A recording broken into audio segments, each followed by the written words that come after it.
Cerita ini dikirim oleh seorang subscriber. Nama dan lokasi disamarkan atas permintaan pengirim.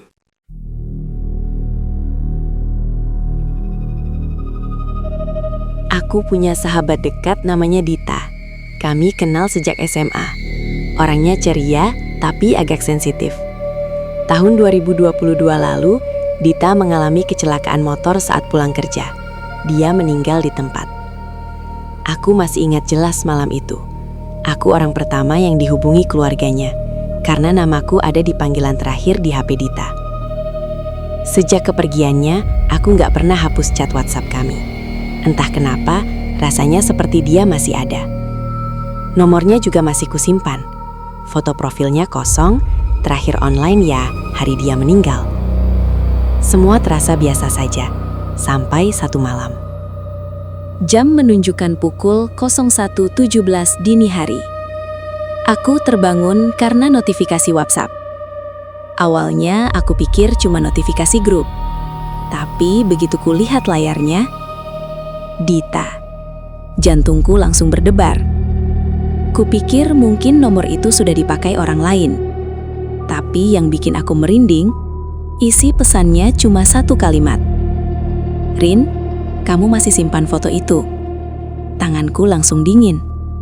Foto apa? Aku tidak membalas. Kupikir mungkin spam atau orang iseng. Beberapa detik kemudian, muncul notifikasi lagi.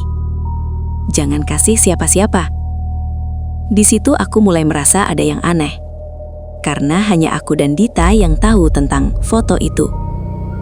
Beberapa bulan sebelum kecelakaannya, kami pernah iseng datang ke sebuah villa tua di daerah pegunungan. Tempat itu sudah lama kosong. Kata warga sekitar, villa itu bekas rumah keluarga Belanda zaman dulu. Banyak cerita aneh tentang tempat itu. Kami kesana cuma buat konten iseng. Dita hobi bikin vlog. Di dalam villa itu, kami sempat foto-foto. Salah satu fotonya aneh. Di belakang Dita, di cermin tua yang retak, ada bayangan perempuan berdiri. Padahal waktu itu kami cuma berdua. Awalnya kami kira cuma efek cahaya, tapi setelah diperbesar, bayangan itu jelas sekali. Perempuan itu pakai gaun panjang putih kusam. Rambutnya panjang menutupi wajah. Kami sepakat tidak mengunggah foto itu. Dita bahkan menyuruhku menyimpannya saja. Dan sekarang, nomor Dita menanyakan foto itu. Karena penasaran dan takut setengah mati, akhirnya aku membalas. "Siapa ini?" Tidak sampai 1 menit, masuk pesan suara. Durasi 12 detik. Tanganku gemetar saat menekan tombol play. Awalnya cuma suara statis, krasek-krasek seperti sinyal rusak. Lalu terdengar suara napas. Pelan, berat, seperti orang berdiri sangat dekat dengan mikrofon. Dan di detik terakhir, terdengar suara Dita. Pelan, serak. "Rina, dia ikut." Aku langsung menjatuhkan HP. Suara itu suara Dita. Aku hafal betul. Tapi ada sesuatu yang salah. Nadanya terlalu lambat. Seperti ditarik. Seperti bukan manusia. Teror dimulai. Sejak malam itu, kejadian aneh mulai terjadi. Jam 1.17 selalu jadi waktu paling mengerikan. Lampu kamarku sering berkedip sendiri. Cermin meja rias tiba-tiba retak halus di bagian tengah. Tepat seperti cermin di villa itu. Dan yang paling parah, aku mulai mendengar suara notifikasi. Padahal tidak ada pesan masuk. Suatu malam, saat aku memberanikan diri membuka galeri untuk melihat foto villa itu, fotoku bersama Dita berubah. Bayangan perempuan di cermin kini tidak lagi berdiri jauh di belakang, dia lebih dekat, seolah melangkah maju. Setiap malam aku mimpi berada di villa itu sendirian. Lorongnya panjang dan gelap, udara dingin menusuk. Aku mendengar langkah kaki di lantai kayu. Tok, tok, tok. Aku tahu ada yang mengikutiku, tapi setiap kali menoleh, tidak ada siapa-siapa. Sampai akhirnya aku masuk ke ruangan dengan cermin besar itu. Dan di cermin, bukan pantulanku yang terlihat, melainkan Dita. Dia berdiri membelakangiku.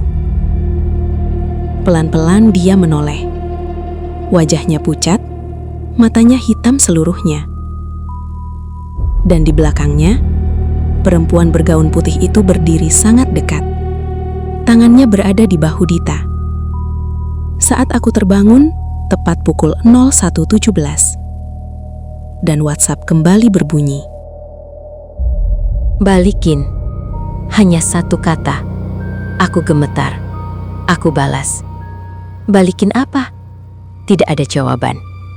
Tapi masuk panggilan video. Dari nomor Dita. Dengan nafas tercekat, aku mengangkatnya. Layar gelap. Beberapa detik kemudian, muncul gambar samar. Itu villa. Persis seperti dalam mimpiku. Kamera seperti berjalan sendiri menyusuri lorong. Langkahnya pelan, lalu berhenti di depan cermin besar. Dan di dalam cermin, aku melihat diriku sendiri, sedang duduk di kamar, memegang HP. Artinya, itu bukan rekaman lama. Itu sekarang. Tiba-tiba, di belakang pantulan diriku, muncul perempuan bergaun putih. Berdiri tepat di belakangku. Aku langsung menoleh ke belakang di dunia nyata. Tidak ada siapa-siapa. Tapi di layar, dia semakin dekat. Wajahnya perlahan terangkat. Kulitnya pucat membusuk. Matanya kosong hitam. Bibirnya sobek hingga ke pipi. Dan suara Dita terdengar lagi. Dia mau gantian. Panggilan terputus. Lampu kamar padam. Besoknya aku memberanikan diri ke makam Dita. Aku menceritakan semuanya pada ibunya. Wajah ibunya langsung pucat. Ternyata, sebelum kecelakaan, Dita sempat mengigau. Dia bilang ada perempuan yang ikut pulang dari villa. Dan sejak itu, Dita sering melihat bayangan di cermin. Aku pulang dengan pikiran kacau. Malamnya, tepat pukul 1.17, pesan masuk lagi. Kalau tidak dikembalikan, kamu yang tinggal. Aku akhirnya sadar. Mungkin yang dia maksud adalah foto itu. Aku mencetak foto tersebut. Besok paginya, aku pergi ke villa itu sendirian. Villa itu lebih menyeramkan dari sebelumnya. Pintu depannya terbuka sedikit, padahal dulu selalu terkunci. Di dalam, bau lembab bercampur sesuatu yang amis. Aku berjalan ke ruangan cermin. Dan di sana, cermin itu sudah tidak retak. Utuh, mengkilap, seolah baru. Aku menempelkan foto itu di permukaannya. Maaf, aku balikin, bisikku. Tiba-tiba angin kencang berhembus dari dalam ruangan, padahal semua jendela tertutup. Foto itu menempel sendiri di cermin, dan di pantulan cermin, aku melihat Dita, berdiri di samping perempuan itu. Dita menatapku. Air mata mengalir dari matanya yang hitam. Lalu perlahan, mereka berdua mundur. Semakin jauh, semakin gelap, hingga ruangan kembali kosong. Cermin retak lagi.